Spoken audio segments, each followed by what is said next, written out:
Congratulations on another great first season. Yeah. From junior FLL all the way through FRC, you guys have made history. Delightful history. You folks rock. This shirt has probably 1,000 of your signatures from this season.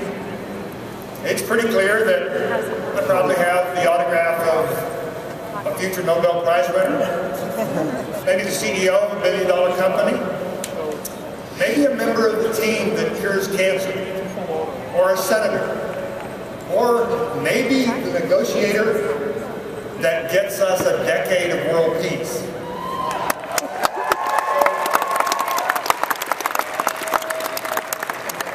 Just remember, you sign my shirt on your way out, but hurry, because the problems are getting worse fast. I love first.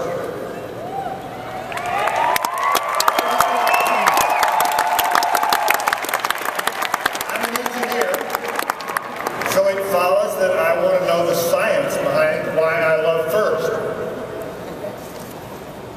So I consulted the literature, and I found out why I love first, and there's a good chance that I found out why you too may love first. Here's my report. I bet you're tired and maybe a little bit anxious. That's in the literature. The scientists say it's because you haven't had enough rest, and maybe you think there's a few too many things to think or worry about. You may even wonder, why do I keep doing this? But soon after the championship, I'll bet you'll feel really good about what you've done.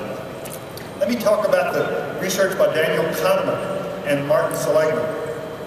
Kahneman won the Nobel Prize in economics, but he's a psychologist.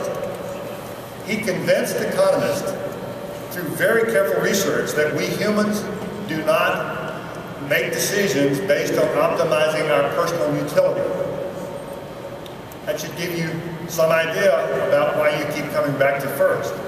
I strongly recommend Kahneman's book, Thinking Fast and Slow. It's full of insight about the way we think. It's not an opinion book. It's about experimental psychology and data. He reports some stunning research results. Listen to this quote. "This is the essence of intuitive heuristics. When faced with a difficult question, we often answer an easier one instead, usually without noticing the substitution." Now, that statement alone should make you want to read the book. One of Kahneman's current research topics is to clearly understand the difference between the remembering self and the experiencing self. They're very different. The experiencing Woody has a knot in his stomach. He's hoping that this whole celebration goes really well so that the remembering Woody will feel good. Kahneman wants to know which of the two selves is most important to our health. I'm hoping the remembering self wins. So you folks can get a boost for your remembering selves through first because the second scientist says so. Martin Seligman's new book is called Flourish. Seligman is the father of positive psychology, and in that book, he argues that his earlier book entitled Authentic Happiness was not quite complete or correct.